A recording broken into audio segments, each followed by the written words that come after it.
ನಮಸ್ತೆ ಎಲ್ರಿಗೂ. ಎಲ್ಲರೂ ಹೇಗಿದ್ದೀರಾ? ಎಲ್ಲರೂ ಚೆನ್ನಾಗಿದ್ದೀರಾ ಅಂತ ಭಾವಿಸ್ತಾ welcome back to my Geetha J vlogs channel. ನಾನು ನಿಮ್ಮ ಸಂಗೀತ. ಈ ಒಂದು ವಿಡಿಯೋದಲ್ಲಿ ವಾರಾಹಿ ತಾಯಿಯ ಅತ್ಯಂತ ಶಕ್ತಿಶಾಲಿ ಮಂತ್ರಗಳಲ್ಲಿ ಒಂದಾದಂತಹ ಮಂತ್ರದ ಬಗ್ಗೆ ನಿಮಗೆ ತಿಳಿಸ್ಕೊಡ್ತಾ ಇದ್ದೀನಿ.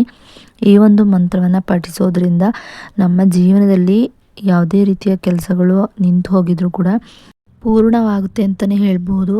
ಇನ್ನು ನಾವು ಇಚ್ಛಿಸಿದಂತಹ ಯಾವುದೇ ರೀತಿಯ ಆಸೆಗಳಿರ್ಬೋದು ಎಲ್ಲವೂ ಕೂಡ ಈಡೇರುತ್ತೆ ಅಂತಲೇ ಹೇಳ್ಬೋದು. ಹಣಕಾಸಿನ ತೊಂದರೆಗಳನ್ನು ನಾವು ಅನುಭವಿಸ್ತಾನೆ ಇರ್ತೀವಿ ಪ್ರತಿನಿತ್ಯವೂ ಕೂಡ.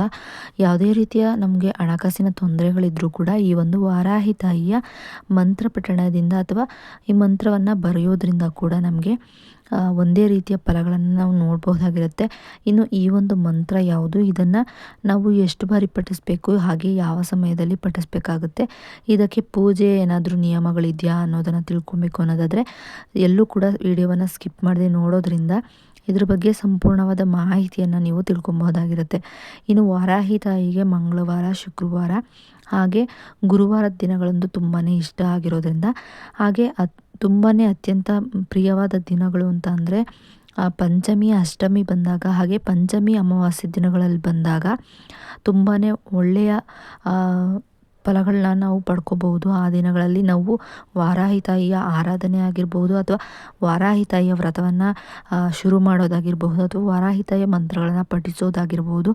ಈ ದಿನಗಳಲ್ಲಿ ಮಾಡೋದ್ರಿಂದ ನಮಗೆ ತುಂಬಾ ಒಳ್ಳೆಯ ಫಲಗಳು ಸಿಗುತ್ತೆ ಅಂತಲೇ ಹೇಳ್ಬೋದು. ಇನ್ನು ವಾರಾಹಿ ತಾಯಿಯ ಮಂತ್ರಗಳನ್ನು ಪಠಿಸೋದಕ್ಕೂ ಮುಂಚೆ ನಾವು ಮೈಂಡನ್ನು ಪಾಸಿಟಿವ್ ಆಗಿ ಹಾಗೆ ಪೀಸ್ಫುಲ್ಲಾಗಿ ಇಟ್ಕೊಬೇಕಾಗುತ್ತೆ. ಇದಕ್ಕೆ ನಾವು ಪ್ರತಿನಿತ್ಯವೂ ಕೂಡ ಮೆಡಿಟೇಷನ್ ಮಾಡೋದು ತುಂಬಾ ಮುಖ್ಯ ಆಗಿರುತ್ತೆ. ಯಾಕಂದರೆ ಮನಸ್ಸನ್ನು ಶಾಂತವಾಗಿ ಇಟ್ಕೊಳ್ಳೋದು ಅಥವಾ ನಮ್ಮ ಮಾನಸಿಕ ಸ್ಥಿತಿಯನ್ನು ಸ್ಥಿಮಿತತೆಯಲ್ಲಿ ಇಟ್ಕೊಳ್ಳೋದು ತುಂಬಾ ಮುಖ್ಯ ಆಗಿರುತ್ತೆ. ಆಗ ಮಾತ್ರ ನಾವು ಏನೇ ಒಂದು ಕೆಲಸಗಳನ್ನು ಮಾಡಬೇಕು ಅಂದರೂ ಕೂಡ ತಾಳ್ಮೆಯಿಂದ ನಾವು ಮಾಡೋದ್ರಿಂದ ನಮಗೆ ಅದರಲ್ಲಿ ನಮಗೆ ಪಾಸಿಟಿವ್ ಆಗಿ ನಮಗೆ ವೈಬ್ ಸಿಗ್ತಾ ಹೋಗೋದ್ರಿಂದ ನಮಗೆ ಯಾವುದೇ ಒಂದು ಕೆಲಸಗಳು ಮಾಡ್ತಾ ಹೋದರೂ ಕೂಡ ನಮಗೆ ಅದರಲ್ಲಿ ಫಲಗಳು ಸಿಗುತ್ತೆ ಅಂತಲೇ ಹೇಳ್ಬೋದು. ಪಾಸಿಟಿವ್ ಎನರ್ಜಿ ಯಾವಾಗ ಜಾಸ್ತಿ ಆಗುತ್ತೆ ಆಗ ನಮ್ಮ ಜೀವನದಲ್ಲಿ ಪಾಸಿಟಿವ್ ಆಗಿ ನಡೆಯೋದಕ್ಕೆ ಶುರು ಆಗುತ್ತೆ. ಹಾಗಾಗಿ ನಾವು ಪ್ರತಿನಿತ್ಯವೂ ಕೂಡ ಬ್ರಾಹ್ಮಿ ಮುಹೂರ್ತದಲ್ಲಿ ಒಂದು 15ರಿಂದ 20 ನಿಮಿಷನಾದರೂ, ಅಥವಾ ನಿಮ್ಮ ವಯಸ್ಸಿಗೆ ತಕ್ಕಂತೆ ನಿಮ್ಮ ವಯಸ್ಸು ಎಷ್ಟಿರುತ್ತೆ ಅಷ್ಟು ನಿಮಿಷಗಳ ಕಾಲ ಮಾಡೋದು ಸಾಕಾಗುತ್ತೆ. ಮೆಡಿಟೇಷನ್ನ ಡೈಲಿ ಮಾಡ್ತಾ ಬರೋದ್ರಿಂದ, ಅಂದರೆ ಧ್ಯಾನವನ್ನು ಮಾಡ್ತಾ ಬರೋದ್ರಿಂದ ನಮ್ಮ ಮನಸ್ಸು ಹಾಗೆ ಬುದ್ಧಿ ಕೂಡ ತುಂಬಾ ಸ್ಥಿಮಿತತೆಗೆ ಬರುತ್ತೆ ಅಂತಲೇ ಹೇಳ್ಬೋದು. ಹಾಗೆ ಮನಃಶಾಂತಿ ಅನ್ನೋದು ಸಿಗುತ್ತೆ. ಯಾರಿಗೆ ನೆಮ್ಮದಿ ಇರೋದಿಲ್ಲ ಅವರು ಈ ರೀತಿಯಾಗಿ ಒಂದು ಅರ್ಧ ಗಂಟೆನಾದರೂ ಮಾಡೋದ್ರಿಂದ ನಮಗೆ ಆ ಒಂದು ಅರ್ಧ ಗಂಟೆಯಲ್ಲಿ ನಾವು ಮಾಡ್ತಾ ಇರೋವಂಥ ಧ್ಯಾನದ ಮೂಲಕ ನಮಗೆ ನೆಮ್ಮದಿ ಅನ್ನೋದು ಸಿಗುತ್ತೆ ಅಂತಲೇ ಹೇಳ್ಬೋದು.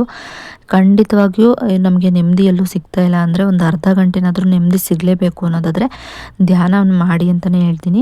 ಇನ್ನು ಇದನ್ನು ಮಾಡ್ತಾ ಬರೋದ್ರಿಂದ ಮೈಂಡು ಕೂಡ ಫ್ರೆಶ್ ಆಗ್ತಾ ಬರುತ್ತೆ. ಆಗ ನಾವು ಏನನ್ನೇ ಯೋಚಿಸಿದ್ರು ಕೂಡ ಪಾಸಿಟಿವ್ ಆಗಿ ಯೋಚನೆ ಮಾಡೋದಕ್ಕೆ ಶುರು ಮಾಡ್ತೀವಿ, ಪಾಸಿಟಿವ್ ಆಗಿ ಥಿಂಕ್ ಮಾಡೋದಕ್ಕೆ ಶುರು ಮಾಡ್ತೀವಿ, ಪಾಸಿಟಿವ್ ಆಗಿ ನಡೀತಾ ಹೋಗುತ್ತೆ ನಮ್ಮ ಜೀವನದಲ್ಲೂ ಕೂಡ. ಯಾವುದೇ ರೀತಿ ಕಷ್ಟಗಳಿರಲಿ, ಅದಕ್ಕೆ ನಾನು ಮೊದಲೇ ನೀವು ಅದನ್ನು ಹೊರ್ಗಡೆ ಬಂದಿದ್ದೀರಾ, ಈಗಾಗಲೇ ಅದೆಲ್ಲ ಸಾಲ್ವ್ ಆಗಿ ನಾನು ಖುಷಿಯಾಗಿದ್ದೀನಿ ಅನ್ನೋ ರೀತಿಯಲ್ಲಿ ನೀವು ಪ್ರೆಸೆಂಟ್ ದಿನಗಳಲ್ಲಿ ಆ ರೀತಿಯಾಗಿ ಯೋಚನೆ ಮಾಡ್ತಾ, ಆ ರೀತಿಯಾಗಿ ಇಮ್ಯಾಜಿನ್ ಮಾಡ್ತಾ, ಅದೇ ರೀತಿಯಾಗಿ ನೀವು ಖುಷಿಯಾಗಿರೋದ್ರಿಂದ ನಿಮಗೆ ಅದೇ ರೀತಿಯಾಗಿ ಮುಂದೆ ಜೀವನದಲ್ಲೂ ಕೂಡ ನಡೆಯುತ್ತೆ ಅಂತಲೇ ಹೇಳ್ಬೋದು. ಇನ್ನು ಇದ್ರ ಜೊತೆಗೆ ನೀವು ಈ ಒಂದು ವಾರಾಹಿ ತಾಯಿಯ ಮಂತ್ರವನ್ನು ಹೇಳ್ಕೊಳ್ತಾ ಬರೋದ್ರಿಂದ ನಿಮ್ಮ ಜೀವನದಲ್ಲಿ ಯಾವುದೇ ರೀತಿಯ ಸಮಸ್ಯೆಗಳಿದ್ರೂ ಕೂಡ ದೂರ ಆಗುತ್ತೆ ಅಂತಲೇ ಹೇಳ್ಬೋದು. ಹಣದ ಹರಿವು ಹೆಚ್ಚಾಗುತ್ತೆ. ಇನ್ನು ನೀವು ಇಚ್ಛಿಸಿದಂಥ ಇಚ್ಛೆಗಳು ಈಡೇರುತ್ತೆ ಅಂತಲೇ ಹೇಳ್ಬೋದು. ಈ ಒಂದು ವಾರಾಹಿ ತಾಯಿಯ ಮಂತ್ರವನ್ನು ನಾನ್ ವೆಜ್ಜನ್ನು ತಿಂದು ಪಠಿಸಬಾರ್ದು, ಹಾಗೆ ಹೆಣ್ಮಕ್ಳು ಮುಟ್ಟದಂಥ ಸಮಯದಲ್ಲಿ ಪಠಿಸಬಾರ್ದಾಗಿರುತ್ತೆ. ಇನ್ನು ಈ ಒಂದು ಮಂತ್ರವನ್ನು ನೀವು ಬ್ರಾಹ್ಮಿ ಮುಹೂರ್ತದಲ್ಲಾದರೂ ಪಠಿಸ್ಬೋದಾಗಿರುತ್ತೆ, ಅಥವಾ ಸಂಜೆ ಸಮಯದಲ್ಲಾದರೂ ಗೋಧೂಳಿ ಲಗ್ನದ ನಂತರ ನೀವು ಪಠಿಸ್ಬೋದಾಗಿರುತ್ತೆ. ಇಲ್ಲ ಮಲಗುವ ಮುಂಚೆನಾದರೂ ಈ ಒಂದು ಮಂತ್ರವನ್ನು ಪಠಿಸಿ ಮಲಗಬಹುದಾಗಿರುತ್ತೆ. ಇನ್ನು ಈ ಒಂದು ವಾರಾಹಿ ತಾಯಿಯ ಮಂತ್ರವನ್ನು ನಿಮ್ಮ ಸಮಸ್ಯೆಗಳು ಮುಗಿಯುವವರೆಗೂ ಕೂಡ ಪಠಿಸ್ಬೋದಾಗಿರುತ್ತೆ. 108 ಬಾರಿ ಪ್ರತಿನಿತ್ಯವೂ ಕೂಡ ತಪ್ಪದೆ ಪಠಿಸಿ ಅಂತಲೇ ಹೇಳ್ತೀನಿ. ಇನ್ನು ಆ ಒಂದು ಮಂತ್ರ ಬಂದು ಹೇಗಿರುತ್ತೆ ಅನ್ನೋದಾದರೆ, ಓಂ ಐಂ ಗ್ಲೌಂ ವಸವೇ ನಮಃ, ಓಂ ಐಂ ಗ್ಲೌಂ ವಸವೇ ನಮಃ, ಓಂ ಐಂ ಗ್ಲೌಂ ವಸವೇ ನಮಃ, ಓಂ ಐಂ ಗ್ಲೌಂ ವಸವೇ ನಮಃ, ಓಂ ಐಂ ಗ್ಲೌಂ ವಸವೇ ನಮಃ, ಓಂ ಐಂ ಗ್ಲೌಂ ವಸವೇ ನಮಃ, ಓಂ ಐಂ ಗ್ಲೌಂ ವಸವೇ ನಮಃ, ಓಂ ಐಂ ಗ್ಲೌಂ ವಸವೇ ನಮಃ.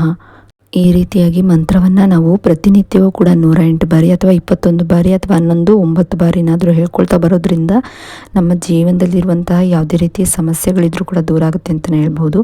ಹಣದ ಅರಿವು ಹೆಚ್ಚಾಗುತ್ತೆ, ಹಾಗೆ ಹಣಕಾಸಿನ ಸಮಸ್ಯೆಗಳಿದ್ರೂ ಕೂಡ ತುಂಬಾ ಒಳ್ಳೆಯ ಪರಿಹಾರಗಳು ನಮಗೆ ದೊರೆಯುತ್ತೆ ಅಂತಲೇ ಹೇಳ್ತಾ, ಇನ್ನು ಈ ಒಂದು ಮಾಹಿತಿ ಏನಾದರೂ ನಿಮಗೆ ಇಷ್ಟ ಆದರೆ ಲೈಕ್ ಮಾಡಿ, ಶೇರ್ ಮಾಡಿ, ಕಮೆಂಟ್ ಕೂಡ ಮಾಡಿ. ಇನ್ನಷ್ಟು ಇಂತಹ ಮಾಹಿತಿಗಳನ್ನು ನೀವು ತಿಳ್ಕೊಬೇಕು ಅನ್ನೋದಾದರೆ ನನ್ನ ಗೀತಾಜಿ ವ್ಲಾಗ್ಸ್ ಚಾನಲ್ನ ಸಬ್ಸ್ಕ್ರೈಬ್ ಮಾಡ್ಕೊಂಡು ವಿಡಿಯೋ ನೋಡಿ. ಸಬ್ಸ್ಕ್ರೈಬ್ ಪಕ್ಕ ಬೆಲ್ ಐಕನ್ ಬಟನ್ ಇರುತ್ತೆ, ಅಲ್ಲಿ ಆಲ್ ಆಪ್ಷನ್ ಮೇಲೆ ಕ್ಲಿಕ್ ಮಾಡಿದ್ರೆ ನಾನು ಯಾವುದೇ ರೀತಿ ವಿಡಿಯೋ ಮಾಡಿ ಅಪ್ಲೋಡ್ ಮಾಡಿದ್ರು ಕೂಡ ನಿಮಗೆ ನೋಟಿಫಿಕೇಷನ್ ಮೂಲಕ ಮೊದಲು ಬಂದು ತಲುಪುತ್ತೆ. ಆಗ ನೀವು ನನ್ನ ವಿಡಿಯೋನ ಮಿಸ್ ಮಾಡದೆ ನೋಡ್ಬೋದಾಗಿರುತ್ತೆ. ಇನ್ನು ವಿಡಿಯೋ ನೋಡಿದ್ದಕ್ಕಾಗಿ ಥ್ಯಾಂಕ್ ಯು ಫಾರ್ ವಾಚಿಂಗ್.